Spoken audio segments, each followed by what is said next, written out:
Divyakirti education में आप सबका स्वागत है। मैं हूं आपके साथ डीके और आज हम बात करेंगे एनसीईआरटी क्लास 6 की, जिसमें हम पढ़ने वाले हैं विषय भूगोल और उसमें भी बात करेंगे हम चैप्टर नंबर 5 की। इसमें पढ़ना है पृथ्वी के प्रमुख परिमंडल, मतलब जितने भी मंडल हैं पृथ्वी के उसके बारे में इस चैप्टर में हम अध्ययन करेंगे। इसके पहले हम पढ़ चुके हैं मानचित्र, ठीक है, ग्लोब, अक्षांश, देशांतर, ये सब हम पढ़ चुके हैं। चलिए आइए हम देखते हैं, पढ़ते हैं आगे की ओर। कह रहा है जैसे कि आप पहले अध्याय में पढ़ चुके हैं कि पृथ्वी एकमात्र ऐसा ग्रह है जहाँ पे क्या है, जीवन संभव है। क्या कह रहा है कि पृथ्वी एक ऐसा ग्रह, ये पृथ्वी है, पृथ्वी एक ऐसा ग्रह है, पूरे जितने भी 8 ग्रह हैं उनमें से पृथ्वी एक ऐसा ग्रह है जहाँ पे क्या है, जीवन संभव है। मानव यहाँ पे रह सकता है, जीवन जी सकता है। इसका मतलब कि अगर जीवन संभव है तो क्या क्या यहाँ पे O2 है, वाटर है, ठीक है, ईयर में O2 आ गया, ठीक है, प्लेस है, ठीक है, भूमि है, वो हर आवरण है, ठीक है, रहने के लिए जगह है, खाने के लिए फूड्स हैं, हर चीज़ है, तभी तो एक मानव वहाँ पे सरवाइव कर पाएगा। अगर ये चीज़ नहीं होगा तो वो सरवाइव नहीं कर पाएगा। सबसे ज़्यादा क्या, ऑक्सीजन। ज़िंदगी जीने के लिए क्या चाहिए, ऑक्सीजन चाहिए। तो इसका मतलब है कि पृथ्वी पर ऑक्सीजन है। तो एक ऐसा ग्रह मात्र पृथ्वी है जहाँ पे ऑक्सीजन और पानी दोनों उपलब्ध है। चलिए आइए आगे बढ़ते हैं हम। कह रहा है क्योंकि जीवन के लिए आवश्यक जो तत्व हैं जो मैंने बताया वही है यहाँ पे भूमि, जल, हवा, ये सब कहाँ पे स्थित है, तो ये पृथ्वी पे मौजूद है, ठीक है। इसके अलावा अन्य ग्रह पे नहीं है। ये जो तीनों है ना, पर्यावरण में महत्वपूर्ण घटक होते हैं, ठीक है। ये तीनों महत्वपूर्ण घटक हैं। आपस में जब ये मिलते हैं ना तो क्या होता है, एक दूसरे से मिलते हैं तो ये क्या, पर्यावरण का एक रूप ले सकते हैं। चलिए आगे आते हैं। कह रहा है कि पृथ्वी का ठोस भाग जिस पर हम रहते हैं उसे भूमंडल कहते हैं। भू मतलब क्या होता है, जनरली आप समझिएगा, भू मतलब क्या होता है, भूमि होता है, भूमि होता है, ठीक है। और इसका एक अगर आवरण बना दिया जाए, ठीक है, एक समूह बना दिया जाए। मंडल माने क्या होता है, किसी चीज़ का गांठ, मंडल उसी को बोलते हैं ना। एक मंडल सबसे बना है मंडली, मंडल किसी चीज़ का बैंड, ठीक है। तो बहुत सारा भूमि मिला के क्या पृथ्वी बना है। पृथ्वी एक पर्टिकुलर एक भूमि को मिला के, एक टुकड़े को मिला के नहीं बना है। बड़े बड़े चट्टानें मिलकर क्या किए हैं, भूमि का निर्माण किए हैं। तो क्या है, जो चट्टानें हैं वो ठोस भाग हैं, ठीक है, कुछ लिक्विड अवस्था में है लेकिन ठोस भाग है, उसे हम क्या बोलते हैं, भूमंडल बोलते हैं, ठीक है। आगे आए, अब देखते हैं कि क्या होता है। पृथ्वी पे आवरण होता है किसका, गैसों का। गैस की कितनी परतें होती है, जैसे ऑक्सीजन है, हाइड्रोजन है, नाइट्रोजन है, कार्बन डाइऑक्साइड है। तो इसका क्या है, ये आवरण है। और ये क्या करती है, पृथ्वी के चारों तरफ से घेरे हुए रहती है, उसे हम क्या कहते हैं, वायुमंडल कहते हैं। जैसे मान लीजिए ये पृथ्वी है, ठीक है। अब पृथ्वी के चारों ओर क्या है, ये छोटे छोटे आपको, एक मिनट, ये छोटे छोटे आपको दिख रहे हैं ना, ये सब क्या है, ये सब ईयर है, ठीक है। तो ये पृथ्वी के क्या है, चारों तरफ से घेर रखा है। तो इसी को हम क्या बोलते हैं, ठीक है, मतलब समूह है, वायु का एक समूह है, उसी को हम क्या बोलते हैं, वायु मंडल बोलते हैं। जैसे इसमें देखिए O2 दिया है, नाइट्रोजन दिया है, कार्बन डाइऑक्साइड दिया है और अन्य दूसरे गैस भी पाए जाते हैं। अगला आप देखेंगे जलमंडल। तो पृथ्वी के बहुत बड़े भाग पे क्या होता है, जल पाया जाता है, सॉरी, जिसे हम क्या कहते हैं, जलमंडल कहते हैं। जैसे देख लीजिए ये मान लीजिए सागर है, तो इसमें क्या है, बहुत सारे पानी आपको देखने को मिलेगा, ये सब बहुत सारा जल ही जल ही। तो इसके पूरे समूह को हम क्या बोलते हैं, जलमंडल बोलते हैं। आगे देखिएगा, जैसे जलमंडल जो है, जो जल है वो किस किस अवस्था में पाया जाता है, तो ठोस के रूप में आप देखें तो बर्फ होता है, जल जो होता है लिक्विड के रूप में होता है, और जलवाष्प जो होता है वो क्या, एयर के रूप में पाया जाता है। तो जो जल एक ऐसा पदार्थ है जो तीनों अवस्था में रह सकता है, ठोस, द्रव और गैस। और जीवन जीने के लिए क्या चाहिए? जीवमंडल। अब जीवमंडल का मतलब समझिए, जहाँ पे एक सीमित क्षेत्र होता है, देखिए ये सीमित क्षेत्र है, यहाँ पे जीव जंतु रहते हैं, ठीक है, जिसमें हवा होता है, हवा, जल, भूमि सब मिला हुआ रहता है, उसे हम क्या बोलते हैं? जल मंडल बोलते हैं, ठीक है। आगे आइए, अब चलिए हम भूमि मंडल का बात करते हैं, भूमंडल का बात करते हैं। तो ये क्या करता है? पृथ्वी के ठोस भाग को हम क्या कहते हैं? पहले ही बताए हैं, भूमंडल। जैसे ठोस भाग है, ये वाला ठोस भाग है, इसी को हम क्या बोल रहे हैं? इसको हम बोलते हैं भूमंडल कहते हैं। ये क्या, ऊपरी चट्टानें जो होती है, इसकी ऊपरी चट्टानें हैं, पृथ्वी के ऊपरी चट्टानें होती है, जो मिट्टी की पपड़ी होती है उसको हम भूपर पट्टी बोलते हैं, ठीक है। एक पतली पट्टी होती है, भूपर पट्टी क्या होती है? एक पतली पट्टी होती है, ठीक है, जिसमें जीव के लिए क्या होते हैं? पोषक तत्व पाए जाते हैं। क्या आपको लगता है कि ये मिट्टी है, इसमें सारे जगह पे पोषक तत्व होंगे? आप जैसे जैसे अंदर की ओर जाएंगे ना, पोषक तत्व की आपको कमी मिलेगी। अब रीजन बताते हैं, कमी क्यों मिलेगी? क्योंकि यहाँ पे देखिएगा, आप यहाँ पे देखेंगे तो यहाँ पेड़ पौधे हैं, सड़े गले उनकी पत्तियाँ हैं, कुछ कीड़े मकोड़े हैं, ठीक है। यहाँ पे जल भी, वर्षा जल भी यहाँ पे गिरेगी तो पहाड़ से क्या करेगी? कुछ ढोकर लाएगी और यहाँ जमा कर देगी। लेकिन अंदर जाते हैं जैसे जैसे, वहाँ पे क्या पोषक तत्व मिलेंगे? नहीं मिलेंगे, ठीक है। वहाँ पे क्या जीव जंतु ज़्यादा अंदर आपको कीड़े मकोड़े मिलेंगे? नहीं मिलेंगे, ठीक है, क्योंकि उनको भी चाहिए कुछ खाने के लिए।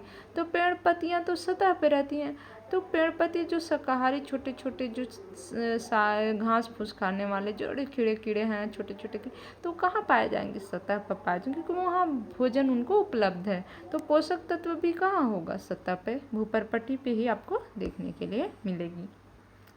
पृथ्वी के 2 मुख्य भागों में बांटा गया है, ठीक है। पृथ्वी को कितने भाग में बांटा गया? ये पृथ्वी है, इसको अगर आप जनरली देखेंगे तो 2 भाग में, एक आपको क्या है? महाद्वीप है, और दूसरा महासागर बेसिन है। महाद्वीप मतलब जो, देखिए भारत है, ठीक है, ये सब एशिया महाद्वीप हो गया, ठीक है। और महासागर हो गया, मतलब कि जल वाला क्षेत्र को हम बोलते हैं, जल वाला क्षेत्र को क्या बोलते हैं? महासागर बोलते हैं, ठीक है। जैसे प्रशांत महासागर, ये सब, ठीक है। क्या होता है? सभी सागर आपस में क्या हैं? जुड़े हुए हैं। अगर आप ग्लोब पे देखेंगे तो प्रशांत महासागर इधर भी नजर आएगा और इधर भी नजर आएगा। तो ये सब क्या है? जब इस पन्ने को इस पन्ने से गोल करेंगे तो ये आपस में जुड़ जाएंगे, ठीक है। और स्थलीय भाग भी क्या है? आपस में जुड़े हुए आपको नजर आएंगे, ठीक है। चलिए आगे बात करते हैं। समुद्र जल के तल सभी जगह क्या होती है? सामान्य होती है। स्थल की ऊंचाई समुद्र तल से मापा जाता है। मतलब मान लीजिए यहाँ पे कोई घर है, यहाँ पे जल सागर है, तो इस वाले एरिया से हम क्या करेंगे? इसकी ऊंचाई जांच करेंगे, ठीक है। आगे आइए,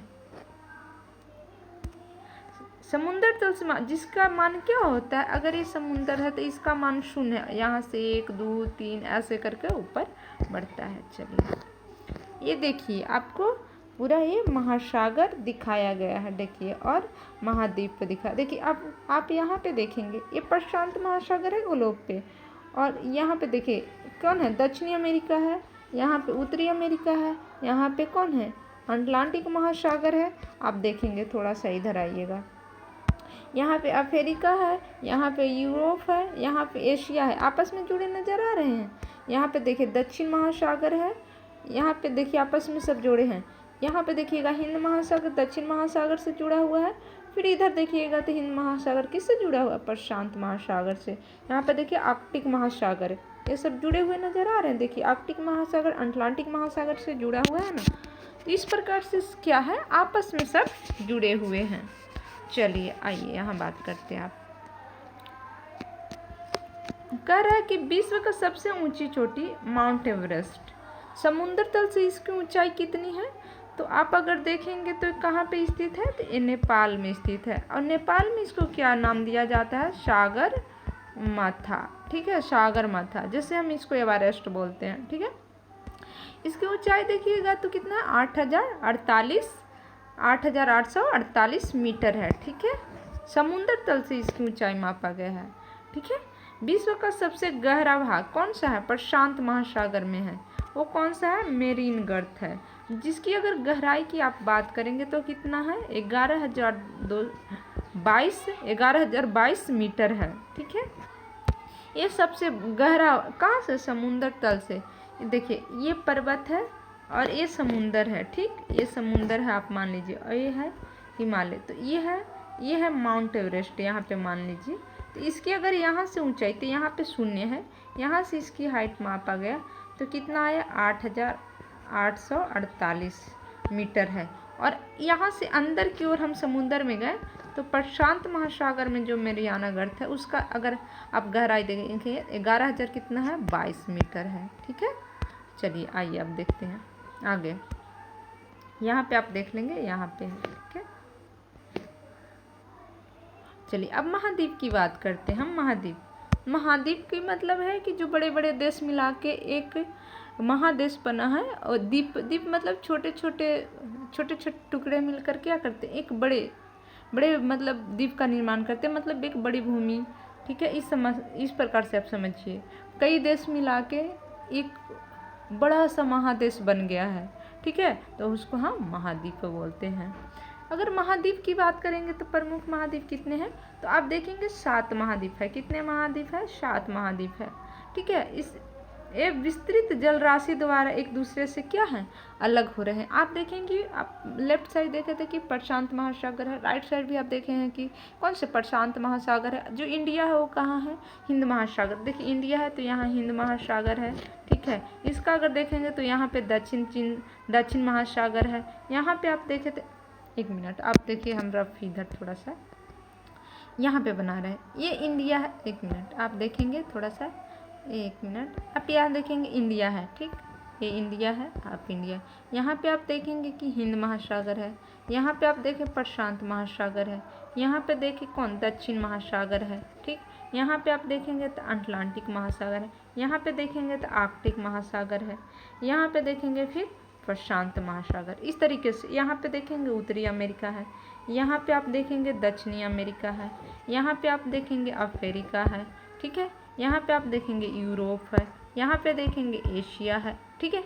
यहाँ पे देखेंगे ऑस्ट्रेलिया। इस प्रकार से क्या है, आपस में अलग होते हैं, मतलब महासागरों से क्या करती हैं, आपस में इसको अलग करती हैं आप, ठीक है। देखिए इसमें कौन है, सबसे बड़ा कौन है, 1 नंबर पे एशिया, यूरोप, अफ्रीका, ठीक है, उत्तरी अमेरिका, दक्षिणी अमेरिका, ऑस्ट्रेलिया, ठीक है, तथा आर्कटिक महासागर, जहाँ पे क्या है, हमेशा बर्फ जमा हुआ रहता है, ठीक है।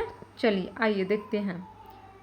कह रहा है कि ध्यान दीजिए, स्थल उत्तरी भाग है, ये देखिएगा आप, ये गोलार्ध है, ये है, यहाँ ये है, आप देखेंगे ना, यहाँ पे दक्षिणी गोलार्ध है, ये है उत्तरी गोलार्ध।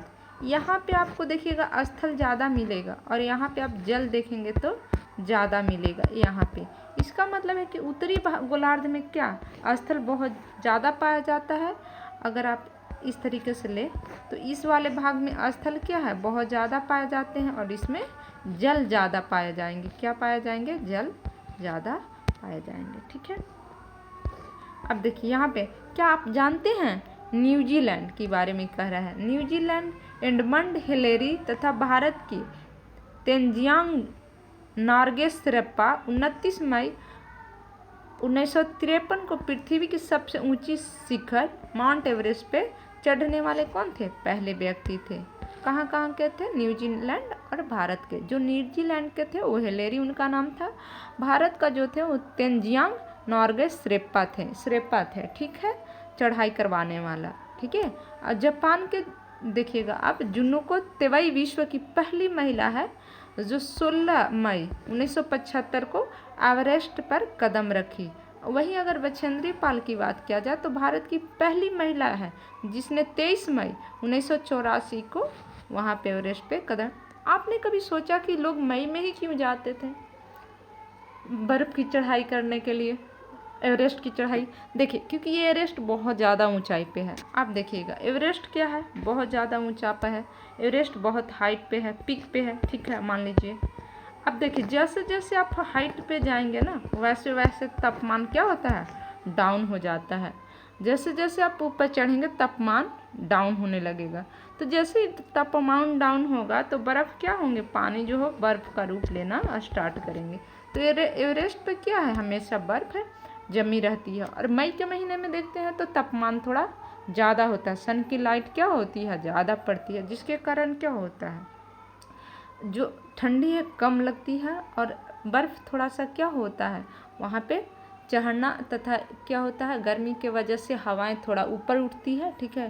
तो ये मतलब उस टाइम जो है मई में आरामदेह होता है ठंडी के अपेक्षाएँ, ठीक है। क्योंकि देखिए अगर ठंडी में हवाएं थोड़ी सी भी जाएगी तो क्या करेगी, जम जाएगी, जिसके वजह से चढ़ाई करना मुश्किल हो, सांस लेने में भी दिक्कतें होंगी, ठीक है। अगला देखिए, महाद्वीप आपने देख लिया कितने होता है, 7 होता है। अब एशिया के बारे में एशिया विश्व का सबसे बड़ा महाद्वीप है। फर्स्ट नंबर पे आप देखेंगे तो कौन सा है, एशिया महाद्वीप है। फर्स्ट नंबर पे देखेंगे आप एशिया महाद्वीप है, ठीक है। एशिया विश्व का सबसे महाद्वीप। पृथ्वी के कुल क्षेत्रफल का लगभग ही कितना है, 1/3 पार्ट में है, 1/3 में है, ठीक है। एक कहाँ पे है, पूर्वी गोलार्ध में स्थित है। एक कहाँ है, इसकी अगर थर्ड पॉइंट देखेंगे आप तो तीसरी पॉइंट आप देखिएगा, ये तीसरे पॉइंट इसका ये पूर्वी गोलार्ध में है, ठीक है, ये पूर्वी गोलार्ध में है, ठीक है। अगला चलिए देखते हैं, पूर्वी गोलार्ध में कर्क रेखा क्या होता है, एशिया महाद्वीप से गुजरती है। कौन सा रेखा गुजरती है, कर्क रेखा, ठीक है। एशिया के पश्चिम में, अब ये एशिया है मान लीजिए, इसके पश्चिम में आप देखेंगे तो कौन सा पर्वत है, यूराल पर्वत है। कौन सा पर्वत है, आप देखेंगे यूराल पर्वत है एशिया के कहाँ पे, पश्चिम में, ठीक है। ये मान लीजिए एशिया है, एक मिनट रफ आपको करते हैं, यहाँ देखिएगा ये एशिया है, इसके पश्चिम में कौन है, यूराल, ठीक है, यूराल पर्वत है जो यूरोप से अलग करती है। यहाँ पे एक बाउंड्री बनता है, यहाँ पे है यूरोप, ठीक है। तो आपसे अगर पूछेगा, एक मिनट, आपसे पूछेगा कि एशिया और यूरोप के बीच क्या करना है, सीमा, तो कौन सा करता है, यूराल पर्वत, ठीक है। चलिए, यूराल पर्वत क्या करता है, यूरोप और एशिया को अलग करता है। यूरोप और एशिया को संयुक्त भूभाग को क्या हम बोलते हैं, यूरेशिया बोलते हैं, ठीक है। अगर हम बात करें यूरोप प्लस एशिया अगर मिला दीजिएगा तो इसका भूभाग को हम बोलते हैं यूरेशिया, ठीक है, यूरेशिया बोलते हैं, ठीक है। आगे चलिए, अगला है यूरोप, विश्व का सबसे छोटा, अगर देखेंगे सबसे बड़ा अगर पूछेगा तो कौन है, सबसे बड़ा कौन है, एशिया है। और सबसे छोटा पूछेगा तो, अगर छोटा पूछेगा तब यूरोप। विश्व का सबसे छोटा, देखिए विश्व का सबसे छोटा यूरोप है महाद्वीप, यह एशिया महाद्वीप के पश्चिम में स्थित है। आपने देखा था यूराल पर्वत आर्कटिक वृत्त से इससे होकर गुजरती है। तीनों तरफ से क्या है, जल से घिरा हुआ है, कौन, यूरोप है। यूरोप की अगर बात करें तो इसके तीनों तरफ क्या है, जल है, ठीक है, एक तरफ छोड़ के, ठीक है। देखेंगे तो इधर भी जल है, इधर भी जल है, इधर भी जल है, लेकिन इधर है एशिया लगता है, यहाँ पे एशिया है, ठीक है। चलिए अगला देखिएगा आप अफ्रीका के बारे में। अफ्रीका एशिया के बाद देखिए पहले कौन है, फर्स्ट नंबर पे एशिया, ठीक है, एशिया। दूसरे नंबर पे अफ्रीका, ठीक है, अफ्रीका है। चलिए दूसरा सबसे बड़ा महाद्वीप है, यहाँ से क्या होता है आप देखेंगे तो 0 डिग्री भी गुजरती है, अक्षांश मध्य से होकर गुजरती है, बीचों बीच से गुजरती है। यह उत्तरी गोलार्ध में स्थित है। ये किस गोलार्ध में है? उत्तरी गोलार्ध में, ठीक है। अक्षांश इसको ले लीजिए, उत्तरी गोलार्ध में स्थित है। यहाँ आप देखेंगे ना इस तरीके से है, ठीक। यहाँ क्या होता है, यहाँ से उत्तरी गोलार्ध में ना, यहाँ से 0 डिग्री भी गुजरता है। देखिएगा, अफ्रीका से अगर पूछेगा,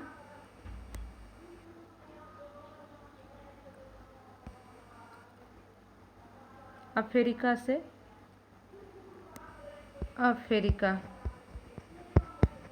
अफ्रीका से क्या होता है? 0 डिग्री अक्षांश,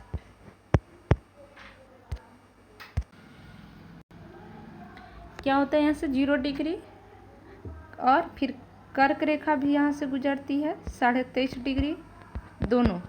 यहाँ पे कर्क, 1 मिनट अब देखेंगे, यहाँ पे कर्क, ठीक है, मकर और 0 डिग्री, मतलब सारा यहाँ पे विषुवत वृत्त, कर्क, मकर तीनों रेखाएं क्या करती है? गुजरती है। यहाँ पे एक रेगिस्तान है, सहारा रेगिस्तान, जो विश्व का सबसे क्या है?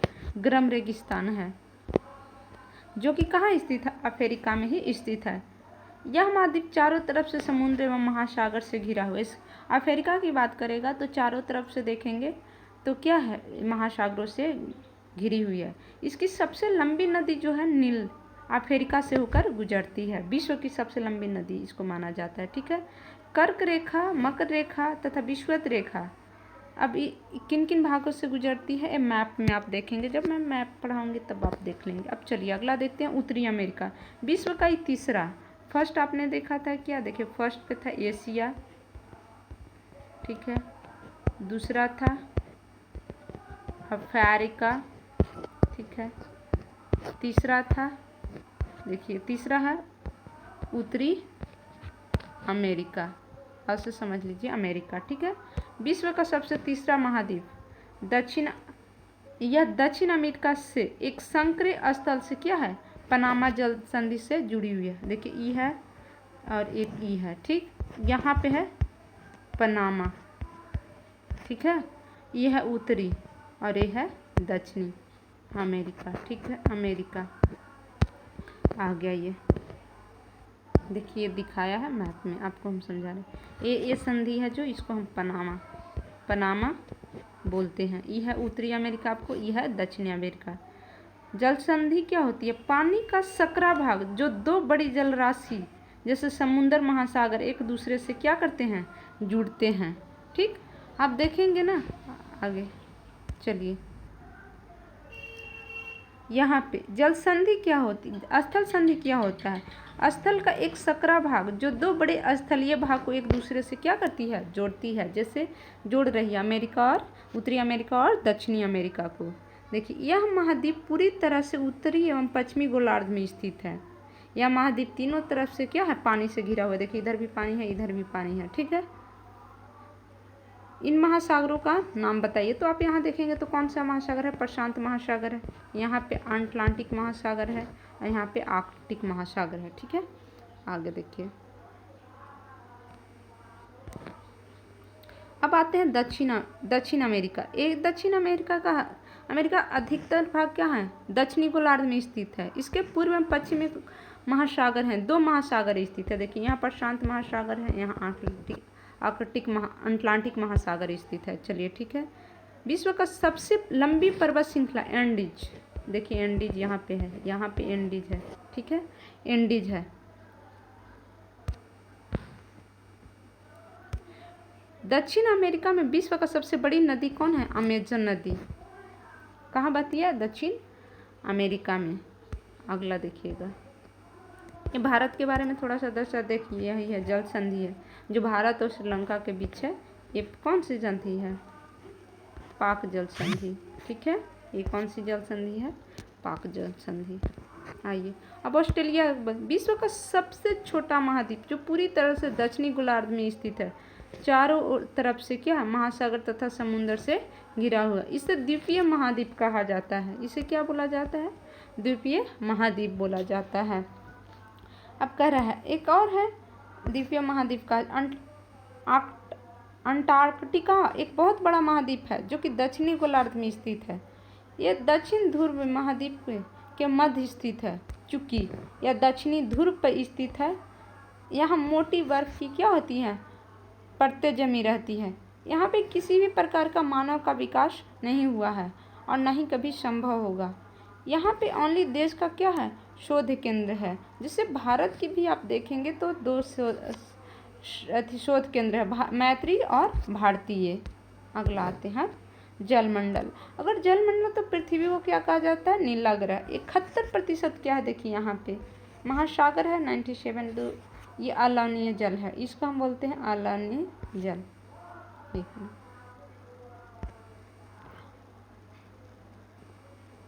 चलिए यहाँ पे अगर आप बात करेंगे ना तो 71% क्या है, जल है, और 29% भाग क्या है, स्थल है। ये पृथ्वी है। पृथ्वी की अगर ये वाला पार्ट देखेंगे तो यहाँ पे सिर्फ स्थल है और ये सब क्या है, जल है। ठीक है, जिसमें 2.5 जो है पीने वाला है, स्वच्छ जल की बात कर अनलवण। बाकी 97% जो जल है वो महासागर है, जिसको हम यूज नहीं कर सकते हैं। वही कह रहे महासागर नदी, झील, हिमनद, भूमिगत जल, वायुमंडल, जलवाष्प आदि इसमें सम्मिलित है। 97% जल महासागरों में पाया जाता है। ये इतना अधिक खरा होता है कि हम इसको क्या कर सकते हैं, यूज नहीं कर सकते हैं। अब यहाँ देखेंगे आप, यहाँ पे दिखाया गया है, देखिए यहाँ पे क्या है, उत्तरी अमेरिका, और यहाँ पे देखेंगे आप प्रशांत महासागर। यहाँ है दक्षिण अमेरिका, यहाँ पे अटलांटिक महासागर, यहाँ पे यूरोप, यहाँ पे अफ्रीका, और यहाँ पे दक्षिण महासागर। यहाँ पे आप देखेंगे हिंद महासागर, और यहाँ पे देख लें आर्कटिक महासागर। ठीक है, और फिर यहाँ पर प्रशांत महासागर। इस तरीके से आप देख सकते हैं। चलिए, यह है आर्कटिक, यही है हमारा महाद्वीप, एक अंटार्कटिक महाद्वीप। जल मानव का उपयोग नहीं कर सकता है। शेष जल बहुत बड़ा भाग बर्फ की परतें, हिम नदी तथा भूमिगत जल के रूप में पाया जाता है। जल का बहुत कम भाग अलवणीय है, जिसको मनुष्य क्या करता है, इस्तेमाल करता है। नीले ग्रह में रहने के बावजूद भी पानी की कमी महसूस किया जाता है। रीजन है कि हमारे पास जो अलवणीय जल है वो बहुत कम मात्रा में पाया जाता है। ठीक है, जिसके कारण क्या हमें जल का संकट देखने को मिलता है। चलिए अगला है महासागर। महासागर की बात करते हैं तो जलमंडल के अंतर्गत आता है। ये क्या करते हैं, एक दूसरे से जुड़ी हुई है। महासागरीय भाग हुए क्या होते हैं, हमेशा गतिशील रहता है। ठीक है, इसमें क्या आते हैं, ज्वार आते हैं, तरंगें उठती हैं, महासागरीय धाराएं हैं, महासागरीय जल है। 3 प्रमुख गतियाँ होती हैं। ठीक है, बड़े एवं छोटे आकार क्रमशः देखिएगा तो 5 महासागर है। महासागरों की संख्या कितनी है, महासागर 5 हैं। ठीक है, जिसमें कौन है, एक प्रशांत महासागर, दूसरा आप देखेंगे तो अटलांटिक महासागर, तीसरा देखेंगे हिंद महासागर, तीसरा अपना हिंद महासागर, चौथा देखेंगे दक्षिण महासागर, और 5वां देखेंगे आप तो कौन है, आर्कटिक महासागर। ठीक है, इस प्रकार से 5 महासागर हैं और 7 महाद्वीप हैं। चलिए, प्रशांत महासागर सबसे बड़ा महासागर है। पृथ्वी की 1/3, इसकी बात करते हैं, 1/3 भागों पे फैली है। और पृथ्वी का सबसे गहरा जो गर्त है, जिसका हमने क्या बताया, मैरियाना गर्त, इसकी बताया था 11.22 मीटर, इतनी गहराई है। ठीक है, मैरियाना गर्त की महासागर में स्थित है। प्रशांत महासागर लगभग वृत्ताकार है, क्योंकि आप देखेंगे तो इधर से गोल, अगर ग्लोब पे इधर भी है और इधर भी है, जब आप मोड़ेंगे तो दोनों आके सट जाएगा। ठीक है, ये ऑस्ट्रेलिया, उत्तर एवं दक्षिण अमेरिका चारों ओर स्थित है। प्रशांत महासागर के चारों इन महाद्वीपों को स्थिति का गहरा पता लगाइए। चलिए आगे आइए, देखते हैं। कह रहा है अटलांटिका महासागर विश्व का दूसरा सबसे बड़ा महासागर है। ये अंग्रेजी भाषा में आकार कैसी, अटलांटिक महासागर का एस आकार के है। इसके पश्चिमी किनारे पर उत्तर एवं दक्षिण अमेरिका है तथा पूर्वी किनारे पर यूरोप और आप अफ्रीका को देख सकते हैं। अटलांटिक महासागर का तट रेखा अधिक दंतुरित है, मतलब कि देखेंगे आप ऐसे डिग डिग डिग जिम जिम जिम जाम जिम जी कटी छटी ऐसे आपको न अनियमित एवं दंतुरित तटरेखाएं प्राकृतिक जो कि पोतस्राव एवं पतन के लिए आदर्श स्थिति, जैसे कि यहाँ पे पानियाँ क्या कटे छटते, यहाँ पे क्या होता है जो पोत होते हैं नावें होते हैं उनके लिए आदर्श स्थिति बना देते, तो व्यापार के लिए भी बहुत महत्वपूर्ण होते हैं। ये सबसे व्यस्तम महासागर है, क्यों? क्योंकि इसके माध्यम से व्यापार बहुत ज़्यादा होते हैं। हिंद महासागर एक ऐसा महासागर है जिसके नाम पे किसी देश के नाम रखा गया, जैसे कि अपना देश है जो भारत का नाम रखा गया है। यह महासागर कैसा है? त्रिभुजाकार है। हिंद महासागर की आकृति अगर पूछेगा तो कैसा है? त्रिभुजाकार है। इसके उत्तर में एशिया एवं पश्चिम में अफ्रीका तथा पूर्व में ऑस्ट्रेलिया स्थित है। चलिए, दक्षिण महासागर को देखा जाए तो अंटार्कटिका महाद्वीप के चारों ओर घेरता है। अंटार्कटिका महाद्वीप में 60 डिग्री दक्षिणी अक्षांश पर यह फैला हुआ है। आर्कटिक महासागर उत्तरी ध्रुव पे वृत्त स्थिति में है। यह उत्तर ध्रुव के चारों ओर फैला है। प्रशांत महासागर से छिछले जल वाले एक संकरे भाग से जुड़े हैं, जिसे हम क्या बोलते हैं? बेरिंग जल संधि। बेरिंग जल संधि के माध्यम से आर्कटिक महासागर और कौन जुड़ता है? तो प्रशांत महासागर। उत्तर अमेरिका के उत्तरी तट तथा यूरेशिया से क्या है? घिरा हुआ है। अब चलते हैं वायुमंडल। वायुमंडल क्या है? एक गैस की परतें हैं जो को पृथ्वी के चारों तरफ से घिरी हुई होती है, उसे वायुमंडल कहते हैं। वायुमंडल के परतें पाई जाती हैं जो कि अटूट भागे हैं। चलिए देखिएगा, थोड़ा सा फिर आएंगे हम बैक करेंगे। यह हमें ऐसी वायु प्रदान करती है जिससे हम लोग सांस लेते हैं, जैसे कि O2 की बात कर रहा है। वायुमंडल में हम लोग सूर्य के कुछ हानिकारक किरणों से भी क्या करता है? ये बचाता है। वायुमंडल में 1600 किलोमीटर की ऊंचाई तक फैला वायुमंडल को उसके घट को तापमान तथा अन्य आधार पर 5 परतों में क्या किया गया है? बांटा गया है। इन परतों की पृथ्वी की सतह से शुरुआत करते हैं तो पहला है श्रोव्य मंडल, समताप मंडल, मध्य मंडल, आयन मंडल, वह्निमंडल। ठीक है, आप यहाँ देख सकते हैं। देखिए ये पृथ्वी है, आप यहाँ पे देख रहे हैं, यहाँ देखिएगा ये पृथ्वी है। तो पृथ्वी का सबसे फर्स्ट मंडल है श्रोव्य मंडल, दूसरा है समताप मंडल, तीसरा है मध्य मंडल। ठीक है, और आप चौथा देखेंगे तो कौन है? आयन मंडल। ठीक है, अगला देखेंगे तो एक है वही, जो सबसे हाइट पे है वो 5वां है वह्निमंडल। ठीक है, आइए आप पारी बात करते हैं। वायुमंडल में ऑक्सीजन और नाइट्रोजन का बना जो वायुमंडल है उस ज़्यादातर किससे बना है? तो वायुमंडल किससे? O2 और N2 से बना हुआ है जुड़ के। ठीक है, अब देखिए जो कि साफ तथा शुष्क हवा में 99% भाग पाए जाते हैं। इसके आयतन के अनुसार नाइट्रोजन की बात करते हैं तो N कितना है? 78%। N की बात कर रहे हैं तो N कितना है? 78%। O2 की बात करते हैं आप तो कितना प्रतिशत है? 21%। ठीक है, 21%। तथा दूसरी गैस CO2 की आप बात करते हैं तो कितना है? और 1% में सब है आर्गन वगैरह। 0.0003% आप देखेंगे तो कौन है? कार्बन डाइऑक्साइड है। ठीक है, देखिए यहाँ पे नाइट्रोजन प्राणियों की वृद्धि के लिए आवश्यक है N2। ठीक है, जरूरी है, अगर ये नहीं रहेगा तो वृद्धि नहीं होगा। कार्बन डाइऑक्साइड बहुत कम मात्रा में लेकिन पृथ्वी पर छोड़ी गई ऊष्मा अवशोषित करती है, जिससे पृथ्वी क्या करती है? गर्म हो जाती है। पौधे की वृद्धि के लिए भी क्या है? CO2 क्या बहुत ज़रूरी है? CO2 बहुत ज़रूरी है। चलिए ऊंचाई के साथ क्या कर रहा है? ऊंचाई के साथ वायुमंडल के घनत्व में क्या होती है? भिन्नता। जैसे जैसे हाइट बढ़ेगा घनत्व में भिन्नता आएगी। समुद्र तल पर सबसे अधिक होती है, घनत्व जो होती है सबसे ज़्यादा 0 पे होता है। जैसे ऊंचाई बढ़ेगा घनत्व क्या होगा? डेंसिटी घटेगी, घटता जाता है। पहाड़ों और पर्वतारोही का हवा में घनत्व की कमी होने के लिए क्या होता है? सांस लेने की कठिनाइयाँ पैदा होती हैं। ऊंचाई पर सांस लेने के लिए हम अपने साथ क्या करते हैं? ऑक्सीजन का सिलेंडर ले जाते हैं। जैसे जैसे हम ऊपर जाते हैं क्या होती है? जो वायुमंडल में जो घनत्व है वो क्या होता है? घटता है। देखिए इसका मतलब है कि हाइट बढ़ रही है। क्या हाइट बढ़ रही है तो डेंसिटी क्या हो रही है? डाउन हो रहा है। ठीक है, O2 भी क्या हो जाएगा? डाउन हो जाएगा। ठीक है, और टेम्परेचर भी क्या हो जाएगा, डाउन हो जाएगा। ठीक है, चलिए देखिए, ये है वायुमंडल, ये है स्थल मंडल और ये है जलमंडल। एक आकृति के माध्यम से आपको दिखाया गया है।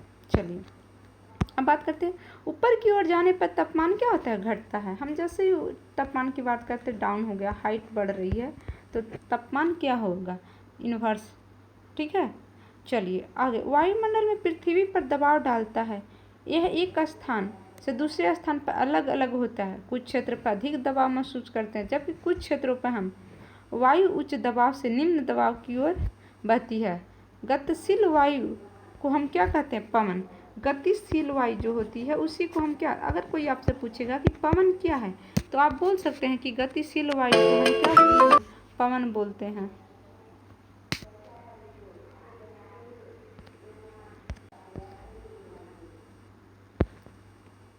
जीवमंडल, जीवमंडल आप देखते हैं, हम जीवमंडल की बात करते हैं तो जीवमंडल में स्थल जल हवाएं के बीच एक सीमित भाग होती है, एवं वही जहाँ जीवन मौजूद है, जहाँ पे प्राणी पाए जाते हैं, सूक्ष्म जीव, बैक्टीरिया से लेकर बड़े स्तनधारी मतलब जीव जंतु पाए। जीवमंडल का मतलब समझ लीजिए, सिंपल सी बात है, जहाँ पे क्या होता है, जीवमंडल में सारे जीव पाए जाते हैं, उसे हम जीवमंडल कहते हैं। जैसे कि मनुष्य से ही सभी प्राणी एक दूसरे से जुड़े हुए रहते हैं, उसे हम जीवमंडल कहते हैं। जीवमंडल को दो भाग में, एक तो जंतु और एक पादप में। अब जंतु और पादप में हम समझा देते हैं। यहाँ पे जंतु जहाँ पे जीव रहते हैं, मतलब जिनमें प्राण वगैरह होता है। पादप मतलब कि हो गया पेड़ पौधे, ठीक है, ये सब पाए जाते हैं। और परस्पर ये क्या करते हैं, तीनों परिमंडल में क्रिया करते हैं। ठीक है, आपस में क्रिया करते रहते हैं किसी न किसी रूप से। उदाहरण के लकड़ी तथा खेती के लिए वन को काटा जाए, ढलुआ भाग पर मिट्टी का कटाव तेजी होने लगती है। इस प्रकार अगर प्राकृतिक आपदाएं, भूकंप से पृथ्वी की सतह में परिवर्तन हो जाता है, सुनामी के कारण अंडमान निकोबार द्वीप समूह के कुछ भाग क्या हो गया था, पानी में डूब गया था। ठीक है, झील नदियाँ दूषित पदार्थ को प्रवाहित होने से मानव इस्तेमाल करने लायक को नहीं रह सकता है। वो क्या करेगा, दूसरे जीवों को नुकसान करेगा, प्रदूषण बढ़ेगा तो क्या करता है, उद्योग, तापीय विद्युत संयंत्र, गाड़ी उत्सर्जन पदार्थ वायु में प्रदूषण फैलाती है। जैसे CO2 का क्या होता है, मात्रा बढ़ते जाता है। ठीक है, वृद्धि के कारण पृथ्वी के तापमान में वृद्धि हो जाती है, वायुमंडलीय तापन कहा जाता है। जैसे ही CO2 की मात्रा अगर बढ़ता है तो उसको हम ग्लोबल वार्मिंग कहते हैं। ठीक है, और वो किसके कारण होता है, CO2 का मात्रा जैसे बढ़ता है। और ये किसके कारण बढ़ेगा, तो उद्योग से जो हवाएं निकलेगी, गाड़ी से जो हवाएं निकलेगी, वो सब प्रदूषित करता है। ठीक है, इस भूमंडलीय तापन कहा जाता है। इसलिए भूमंडल, वायुमंडल, जलमंडल के बीच प्राकृतिक संतुलन बनाए रखने के लिए पृथ्वी के संसाधनों को सीमित उपयोग करने की आवश्यकता है। अगर आपको अस्थिर करना है तो पृथ्वी को क्या करना है, बचाना है। अगर संतुलित रखना है तो हमें संसाधनों को अच्छे से उपयोग करना चाहिए। आई होप आप लोग को बहुत अच्छा लगा होगा, तो आप लोग लाइक और सब्सक्राइब जरूर करें हमारे चैनल को। Thank you.